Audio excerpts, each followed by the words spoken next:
water-based cooking is one of the best ways to cook. It lowers aging compounds that age us from the inside out, and they form mostly in dry, high heat, prevalent in cooking methods like roasting, grilling, broiling. I was sitting in a food science class at NYU. My professor was talking about convenience foods, and then he dropped this bomb where he said, everybody knows that high heat cooking produces these things called advanced glycation end products that age everybody. I kind of hooked onto this concept. For a long time, we thought of aging and chronic inflammation as like separate things. People are so focused on the hacks and the protocols, but yet they're not paying attention to the basics. If you have access to a kitchen and a bed, the sun, a place to move, and your loved ones, you pretty much have everything that you need to live a healthy life. What is this actual connection between water-based cooking and longevity? Dr. Davenport, welcome. Hello. So happy to be here. So excited for this conversation. I have to say that when I found out I was interviewing you, of course, I went on your Instagram to check out your page. I was like, why am I not steaming my food for every meal? So I cannot wait to dig into it. But it's so inspirational. It's so beautiful. And I wanted to start, like you reference your mom and your grandma so much. I'd love to know how they've influenced your journey. And, you have this epic, career, academic history and nutrition science. I'd love to know kind of how that all came together for you. Yeah. So I get this question a lot, like, how did you arrive at water-based cooking? Like, what inspired you? And to be honest, it's hard to pinpoint a time period in my life. It's been my entire life. I grew up in a family where water-based cooking and broth was life. Like every meal centered around a broth. And just yesterday, we were celebrating Lunar New Year at my mom's side of the family, and there were so many water cooked dishes and broths, and we had multiple noodle soups. And it's just one of those things in Vietnamese culture. I'm Vietnamese American, where everything centers around a broth. Like when you give birth, there's a special broth for that. Or like if you're celebrating a wedding, there's a special broth for that. Like there's a different broth for every celebration and every occasion.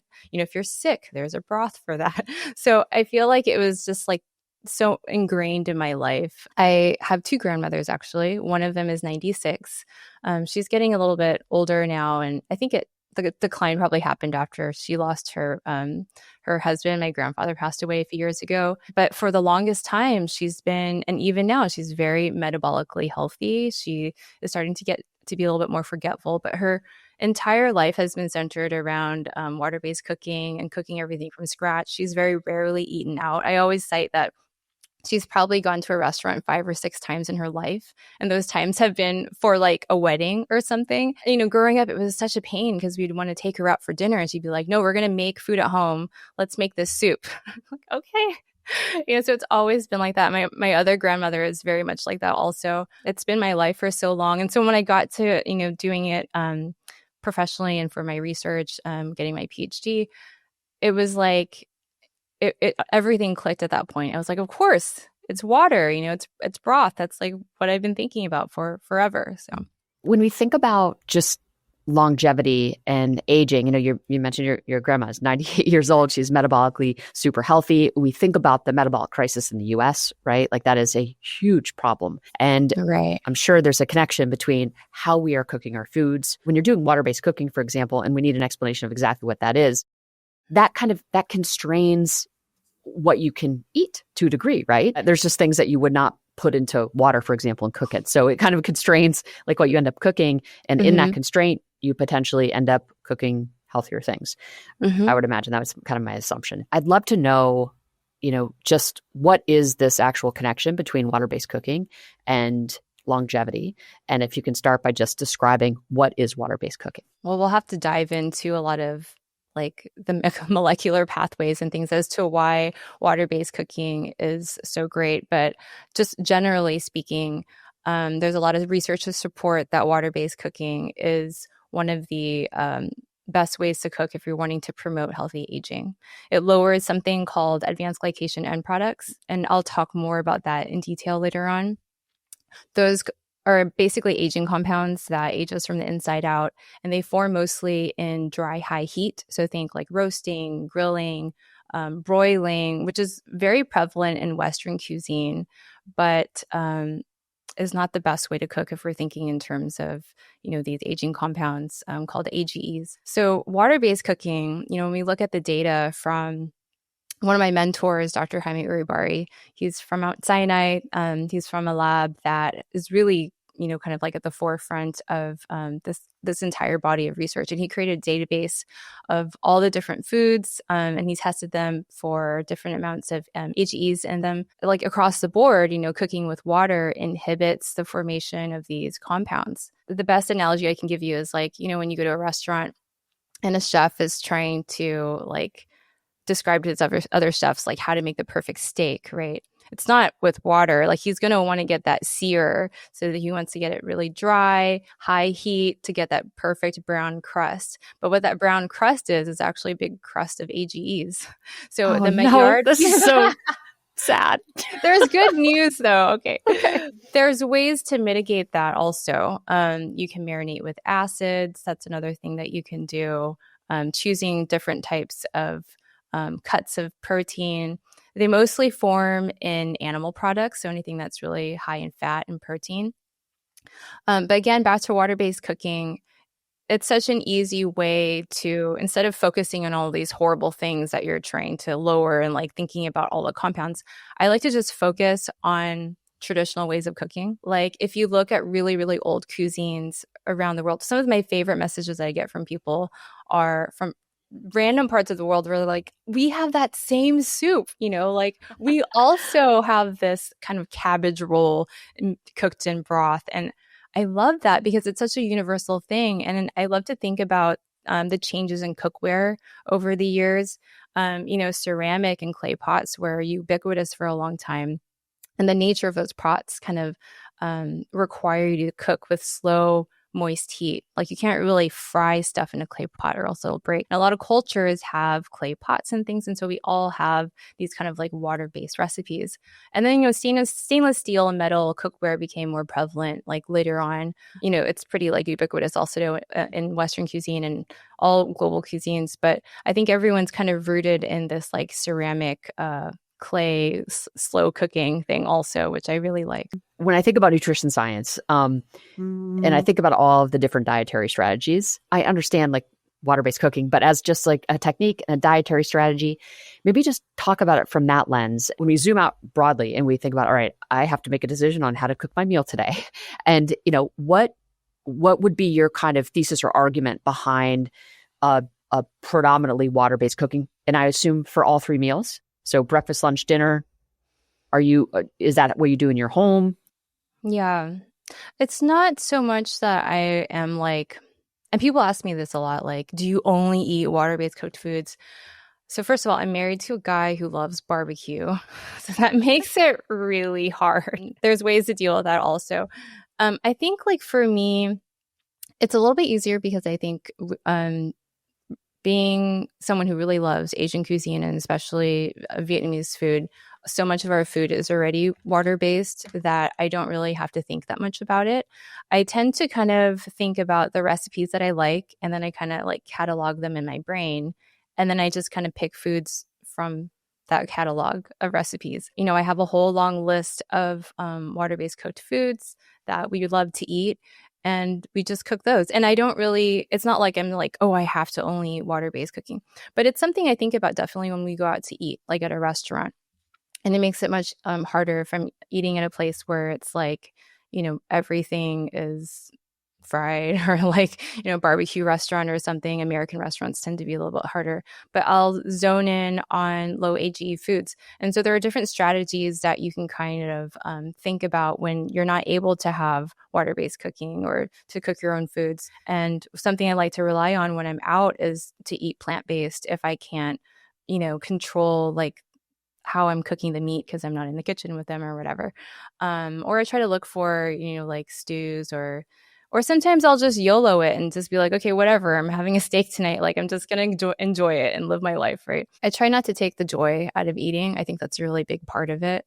I think when you start making things too constrained is when it gets to be difficult and not sustainable. In my household, we grill a lot. How do Yeah. you, what is the workaround there? You mentioned marinating with acid. So Yep. what does that technique involve? And yeah, how do we kind of mitigate some of the risks Yeah. or lower the AG, I suppose, in some of these other techniques? It's exactly that. So, the studies show that if you marinate a protein about 10 to 15 minutes before cooking it with high dry heat, you can, depending on the cut of meat, um, decrease the amount of AGs that form in that meat by almost 50%.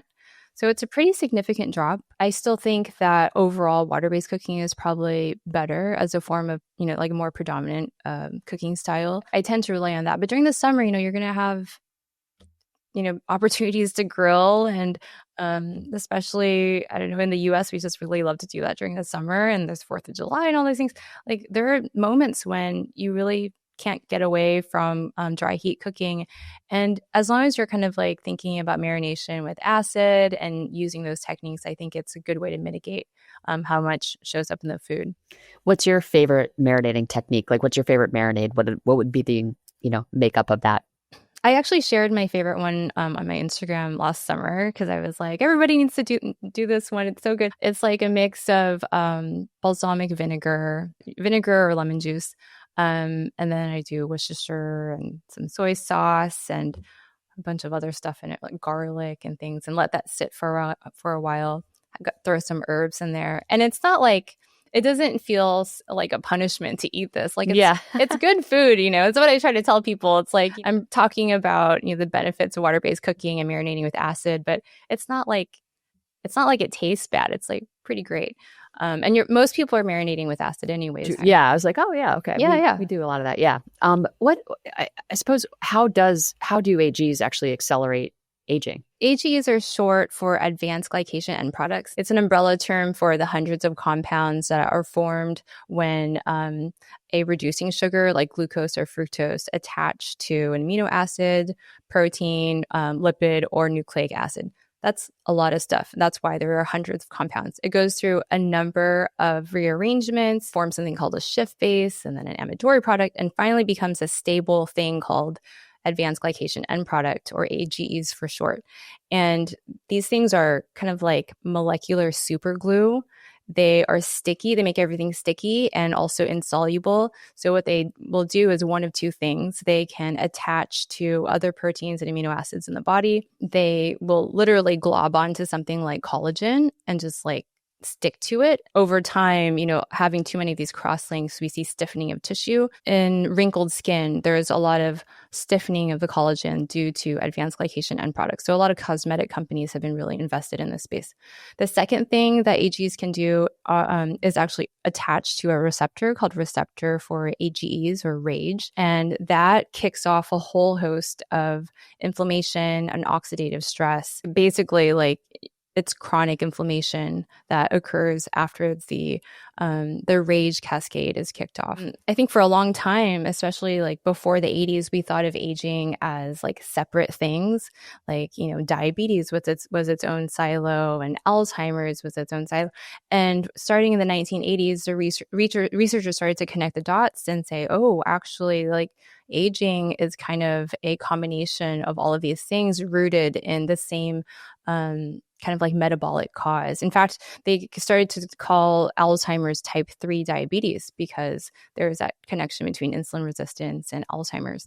So a lot of it is rooted in the same stuff that I just told you about, cross-linking of stiffening of tissues. So we see this a lot with people who have diabetes.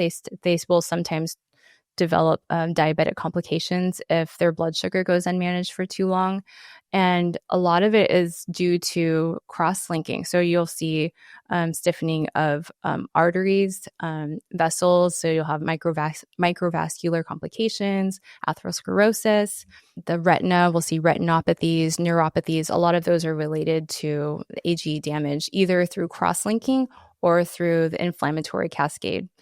So it's like this horrible, like, two-pronged thing that happens. It's really hard to get rid of AGEs once they're in the body, but it's really easy to kind of prevent it.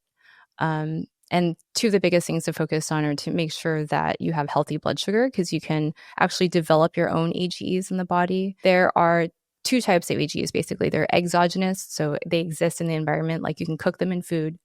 but also you can create them in our bodies. And everybody does naturally as we age, but it's accelerated in certain illnesses like in diabetes when there's too much sugar in the body. These free floating sugars can attach and rearrange to form AGEs.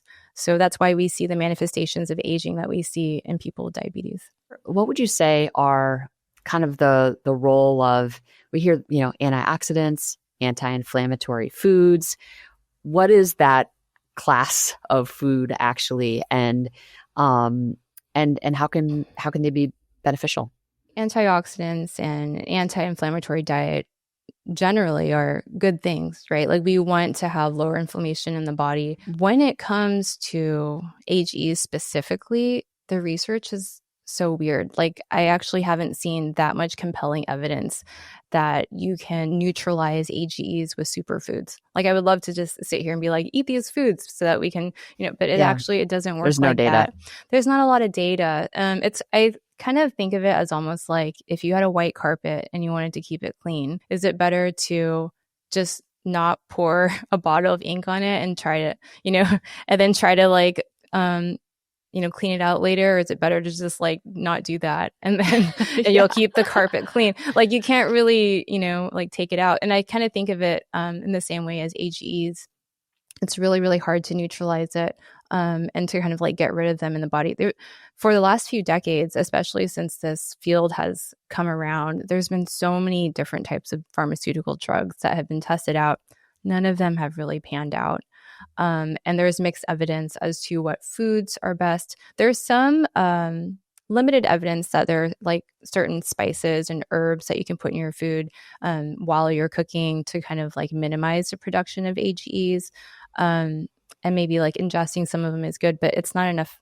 It's not enough for me to sit here and be like, here's the list of the greatest things to eat, unfortunately. But I still think like an anti-inflammatory diet is great in general. And what does that mean? Usually just means like eat a lot of fruits and vegetables, right? And like colorful veggies generally. It's always the same advice, right?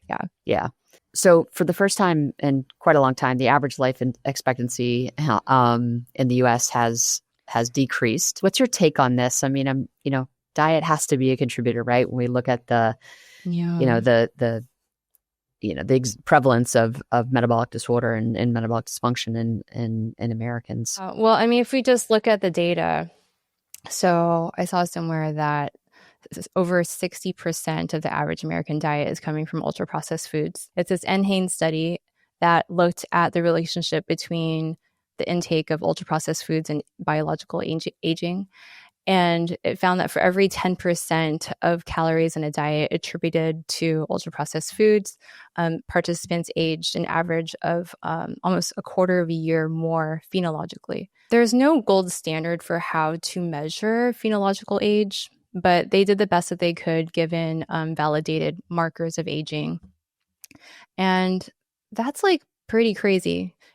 Quarter of a year older for every 10% of calories in the average American diet is 60% ultra-processed foods. And I get questions a lot on ultra-processed foods. And when I think about them, as a whole, ultra-processed foods are kind of, to me, adulterated foods. Mm-hmm. We start out with really great ingredients, but what does ultra-processing mean?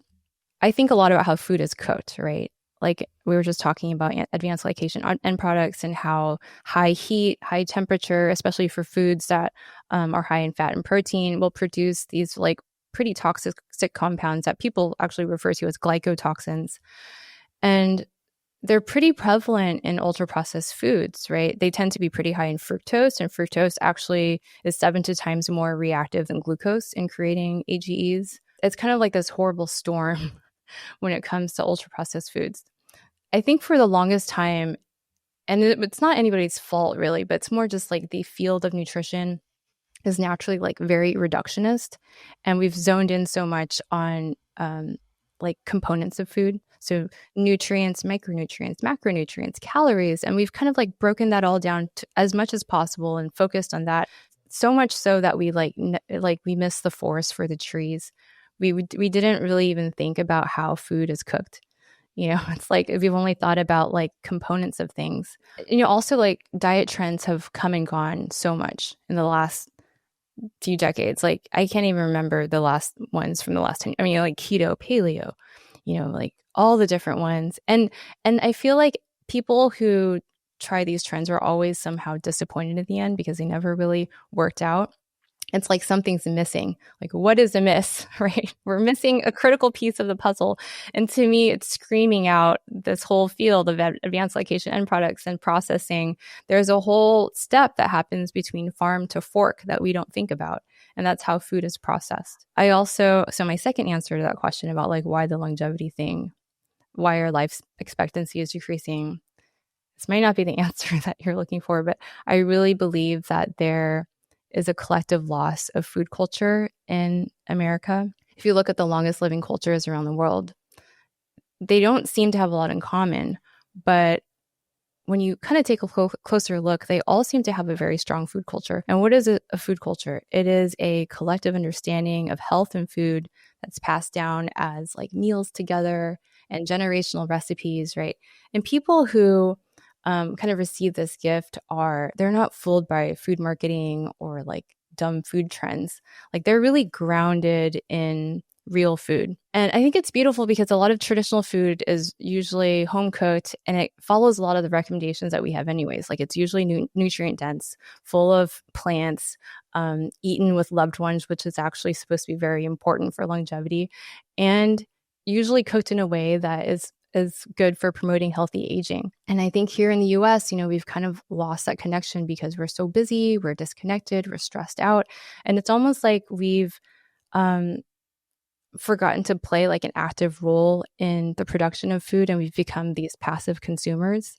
And in doing so, we've kind of become more susceptible to convenience foods, changing the conversation to really think about how food is made and becoming more active players in our food environment and playing an active role in the food that we eat is going to be so important for us, like just culturally.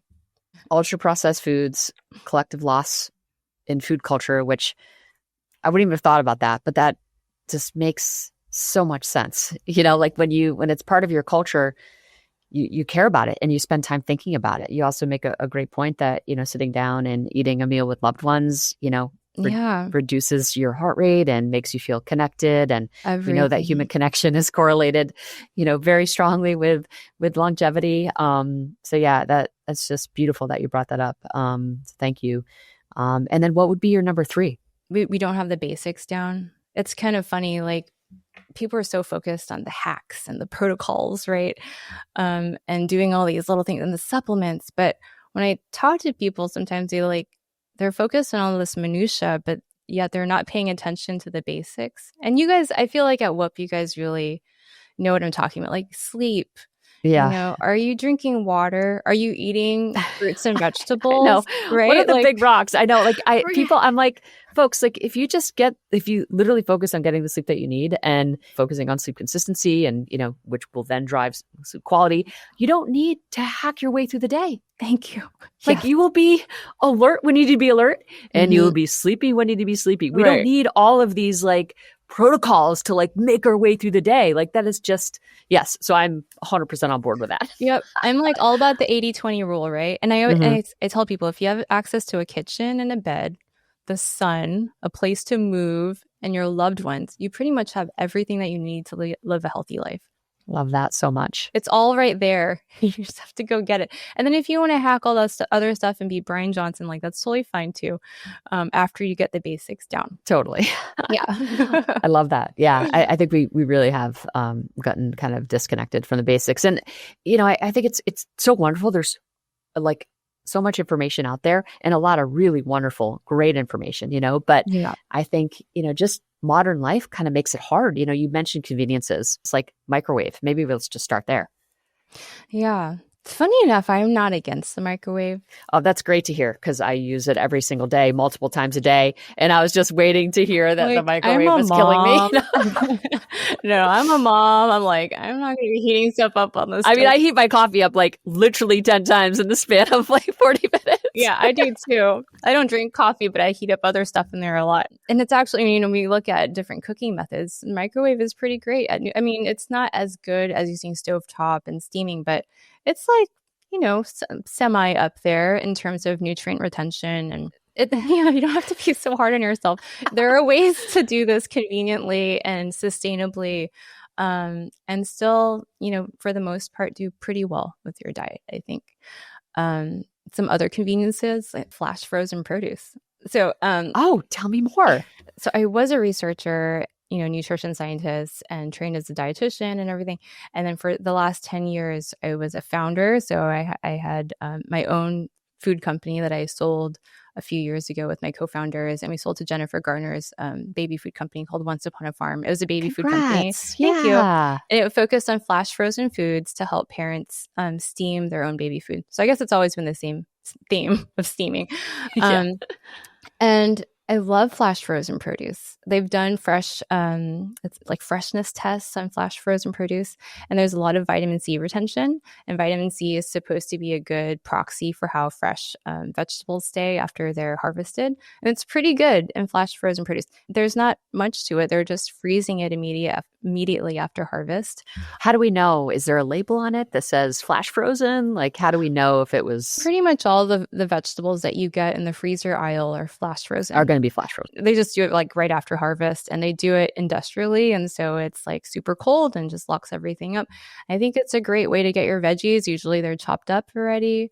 They're low in AGEs. Naturally, vegetables are going to be low in AGEs comparatively to meat. And I always tell people get high quality protein, and I'll let people interpret that however they want to. I'm going to stay out of that conversation. You don't want to do hand-to-hand combat in that area. Yeah, veggies in that sense are convenient, and they're easy to cook with, and they're all packaged and ready to go, and you don't have to feel bad about that kind of stuff. I don't think and a lot of my videos, I'm making stuff from scratch because aesthetically it's more pleasing to people to see. Your videos are just so sasatisfying. I'll just say, there are some days where I'm like, whatever, let's just open up this bag of frozen veggies and do that. It's totally fine. Another thing I could mention about longevity is they have looked at markers of longevity with AGE research, and it's an inverse relationship. So the lower the AGEs in diet, the higher you're going to have of things like SIRT1, PPAR gamma, which are important for longevity, as you probably know.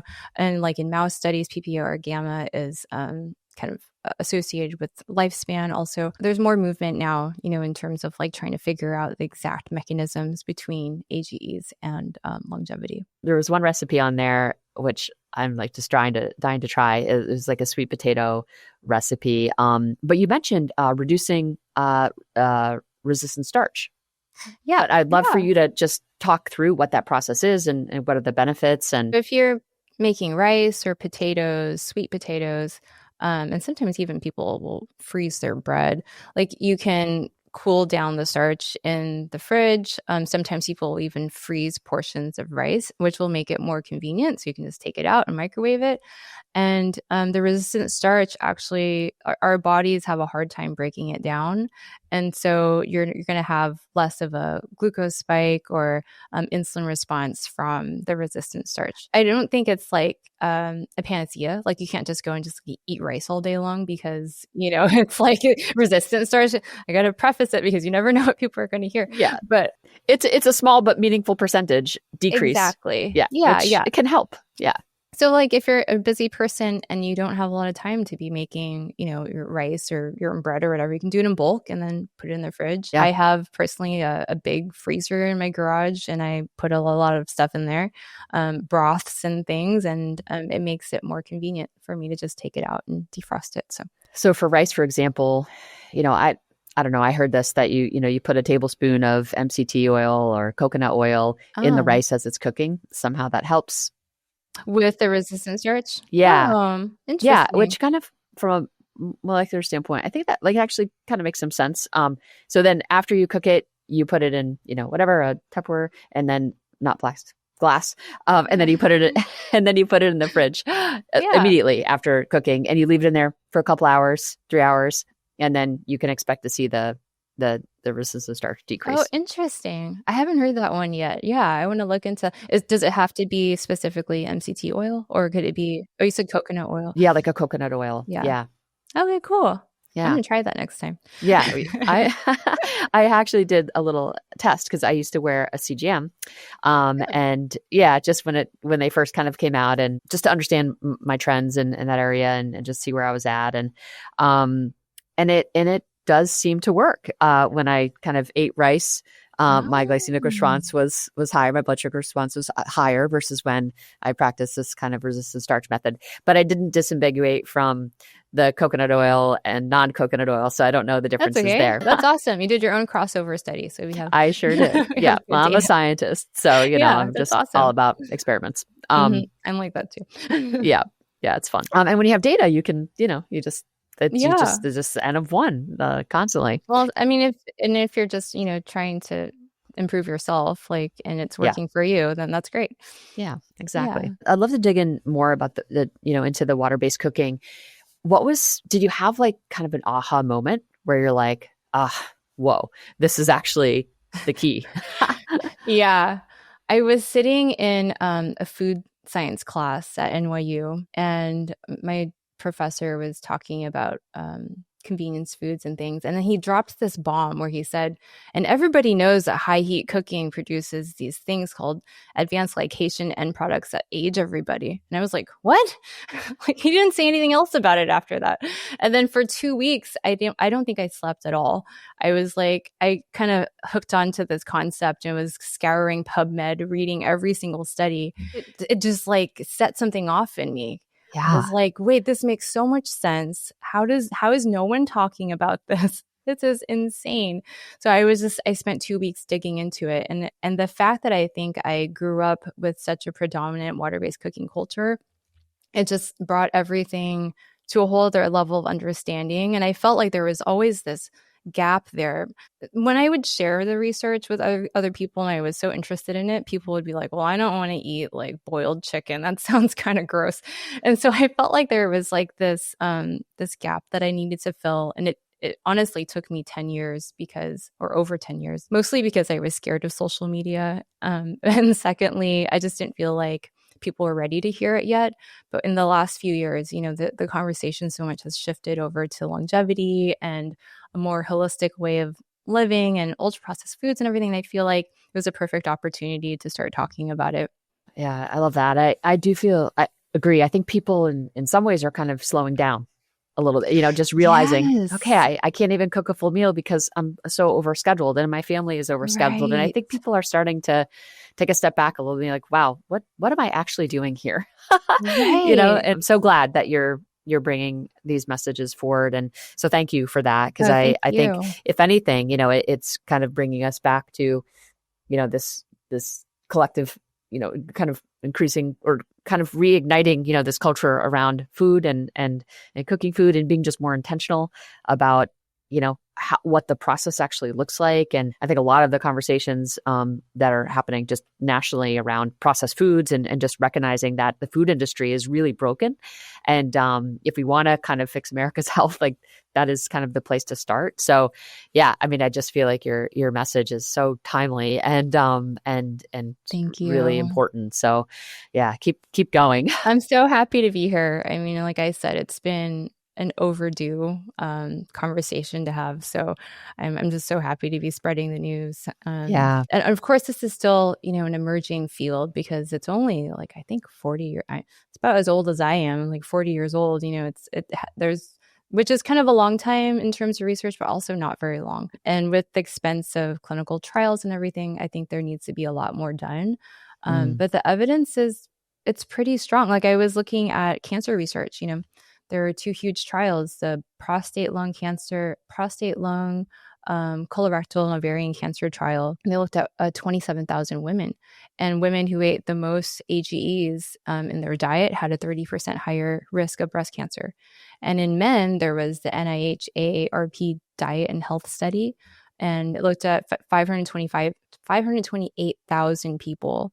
And the men in the highest group who ate the most AGEs had a 43% higher risk of pancreatic cancer. We're seeing that, this might be the common driver for a lot of things related to aging and illness. We'll probably see a lot more about it in the future. Wow. I wonder, are there any biomarkers that are, directly, that move around or that are kind of good proxies for, Right. Yeah. the damage that's caused by AGEs? Like yeah. It's a hard thing to measure. So, like I said, there's hundreds of compounds. The ones that are most prevalent in humans are carboxymethylysine, so CML, and methylglyoxyl MG. These are not things that you normally would get measured in a doctor's office. It's more in a Of lab course. Yeah. setting. They had created something called like skin autofluorescence lighting. So there's a company where if that shines a UV light onto skin, and some AGs are actually fluorescent, so they'll light up. And the more fluorescent AGs light up, the more AGs you have cross-linked into your skin. So it's kind of a Wow. good-ish, it's a good-ish measurement for AGEs and your risk for developing vascular disease. They're actually kind of pushing it more as a screening for cardiovascular disease. But here's the thing: the technology was created in Europe, and so it's mostly working and validated in people with really light skin. Like I don't even know if it's going to work on me. Wow. So it's kind of finicky in that it has to be with the right skin tone and everything. So there's no real way to measure AG levels in the body. I mean, there are proxies. I still think, well, hemoglobin A1C might be good for That's probably the closest. Yeah. the closest. It's not, you're not measuring an AG, but you're measuring glycation on hemoglobin, which is like, at least it's in the same ballpark. In terms of like monitoring exactly, what your risk is, it's probably better to look at, your risk for, how your blood pressure is doing and, all the same markers of healthy living. Unfortunately, I wish there was like a blood test or something that you could quickly take. Yeah. Maybe in the future. But I think, very clear, actively reducing AGE levels in the body is going to help reduce the risk Yeah. of Totally. all sorts of, maybe talk a little bit about Alzheimer's and neurodegenerative disease. In the 80s, I think there was like this shift to thinking about Alzheimer's as type 3 diabetes to kind of highlight that connection between the insulin resistance and Alzheimer's. And even, for people who have diabetes and uncontrolled blood sugar for a long time, they'll develop cognitive decline later on in life, which is very reminiscent of Alzheimer's. So it's all in the same ballpark. And if we look at Alzheimer's, the risk of Alzheimer's doubles when you have someone who's a smoker, or if they have type 2 diabetes and atherosclerosis. And all of those things actually are driven by AGEs. And it's the same thing. If you look at what I said with AGEs, could do one of two things.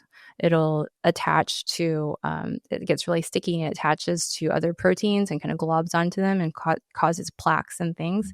And it also can kick off inflammatory cascades and oxidative stress with the attachment to RAGE, the receptor for AGE. So in the brain, these two things are happening.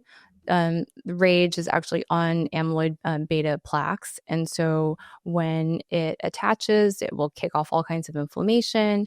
And we see a breakdown of the blood-brain barrier, also neuronal damage and damage to synapses and stuff. So it's kind of like, it's a bad environment for cells to be in when everything is so inflammatory. And then also you have like the physical cross-linking of these like free-floating proteins that are glomming up all together. It's the same thing that happens in atherosclerosis. It's like an inflammatory environment for the vessels, and also you have the physical hardening of the arteries due to all of the plaques. Here's the thing, though: you could just cook with water.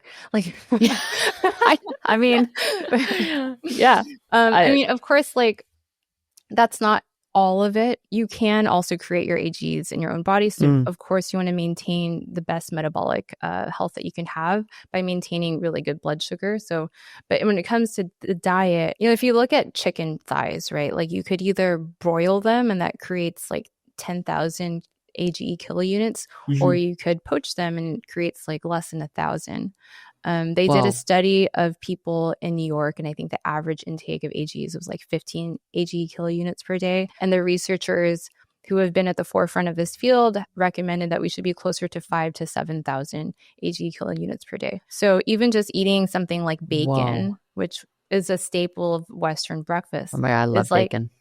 It's so good. I know. So good. I'll eat bacon occasionally. But it's really bad though. It's 91,000 AG Oh, kilounits for 100 grams. You're not going to absorb all of that. I think the absorption is like 10 to 30%, yeah. depending on your kidney function, your hydration, and like all these other things in the food and stuff. So take it with a grain of salt. But it's very easy to just concentrate on the foods that we should be eating. And then you can still Yeah. have your bacon, but just do it, maybe not all the time or something. No, totally. Yeah. And to where you started, you don't want to just suck the joy out of eating, but Yeah. I think the reality is, what we put into our body and how we're cooking and how the food is processed, like all of that actually does really matter. If we're thinking about our health and longevity and being able to improve our health span and, be able to, to live our values with joy and energy, like all of this kind of is related. So it sounds like there's, relatively simple things that we can do to improve our situation, to pay down a lot of the risks that you said are associated with, kind of not cooking our foods properly and, just really having high levels of AGEs in our body. If you're to give our listeners just a laundry list of like super practical things that they can do, they could start doing today, Right. to, put themselves to, kind of reduce their levels of AGEs in their body. Well, in terms of cooking methods, water-based cooking, of course, is the best, and that means cooking with steam, so steaming, which I think retains almost like 90% of nutrition in food. Like poaching, like a slow simmer, like boiling. You don't want to do it too high temperature, but sometimes you'll have to do that to cook certain foods. Anything with water is pretty much going to be better than most of the dry heat cooking methods. The worst, I would say, is deep frying, which actually retains only 10%, I believe, of the nutrients in food. So you want to focus on nutrient retention. One thing that's really great, so that a lot of people argue that, well, you don't want to cook food in water because water-soluble vitamins will leak into the water. And so you lose nutrition that way. And I hear that argument a lot. But what people forget is that you could just drink the water.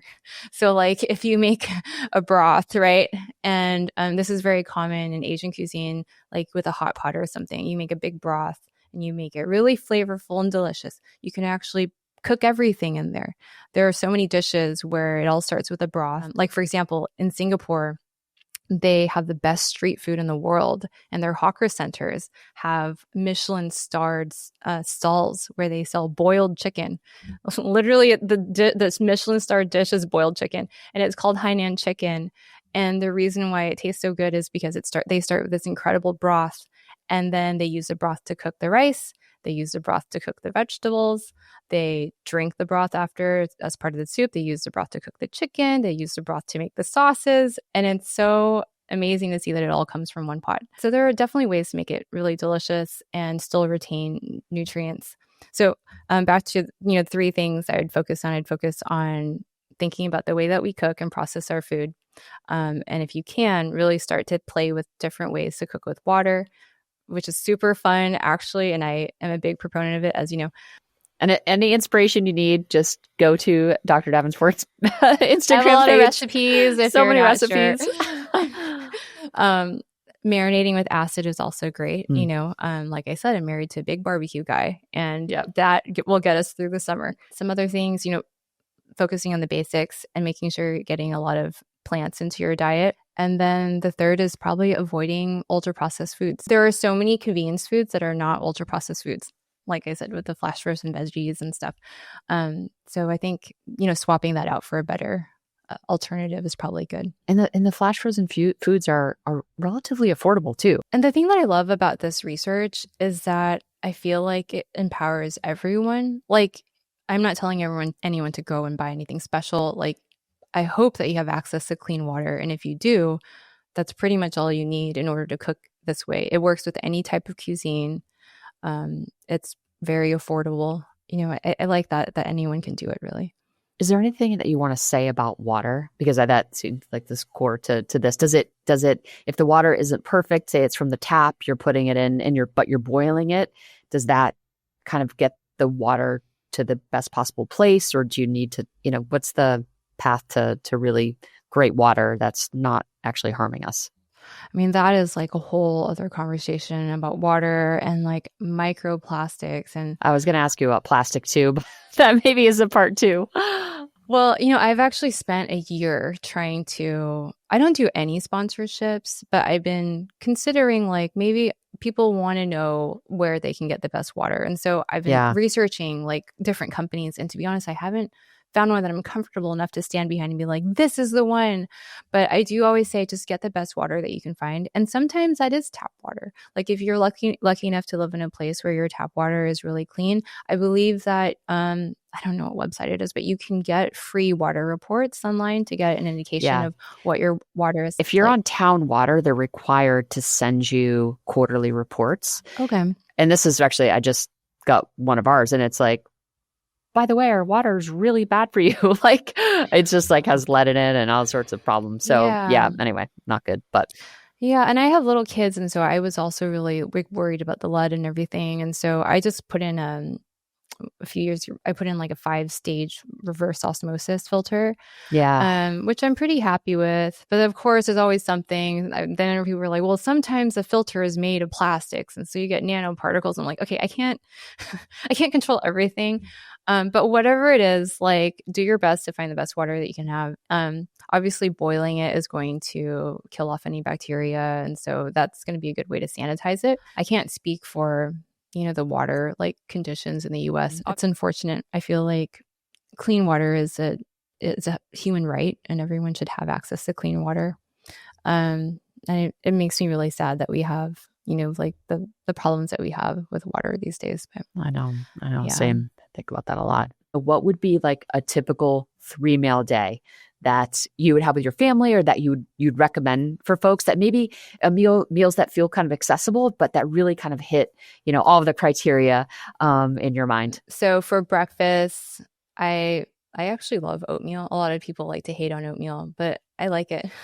So I'll actually make something called custard oatmeal in the morning. So it's just oats, slow cooked with water, and then I kind of like do this thing where I turn it into like a vanilla anglaise sauce. So I'll make I'll put a bunch of eggs in and temper it with milk. And sometimes I do it with soy milk also. And it turns it into this like delicious high protein custardy thing that's cooked with water. Do you have that online? I do. Is that okay? Well, I'm gonna need to And find sometimes it. I'll like dust it with a little matcha or a little cacao or something and put a bunch of berries on it. Yeah, and cinnamon. I mean, it's delicious, and it tastes sounds like so I'm good. eating custard with fruit. It's so good, and you can actually also do it like in the Instant Pot really quickly. So I'll do that sometimes, like in bulk, and then my kids will eat it, and that's always a win. So I'll do that. And then for lunch, most of the time, to be honest, lunch is just leftovers from dinner, like running around a lot. And I just have like a bunch of thermoses and I'll pack up whatever I had for dinner. And for dinner the other day, I made something called gyudon, which is like a Japanese beef bowl. So it had rice and then a bunch of veggies that I had simmered with this beef. And the beef is simmered in a dashi stock with like soy sauce and some other stuff. And it's very flavorful. And I just cooked the vegetables straight into it and ate that over rice. I think it took me less than 15 minutes to make. So like super easy. And I like to make things in bulk and then I can just kind of eat it for multiple meals. Yeah, I think that's an amazing strategy. Beautiful. Well, I can't thank you enough for your time today. It's been such a fun conversation and this information. Like I said, I mean, I feel like this is really going to be super helpful for folks Thank you. in terms of thinking about, like the just techniques that really are actually health promoting. I don't think we just think about that a whole lot. So I think this is really wonderful information. So I'm just so happy to be here. Yeah, I really just want people to know that probably the best thing we can do for ourselves health-wise is just to live like actual humans, do human things, and then you'll be fine. So I know. That's so true. I think about that a lot. Just aligning with the natural light dark cycle and just just go call your mom. Connect with other humans. Totally. Yeah. Oh, well, thank you so much, Thank Rochelle. you so much.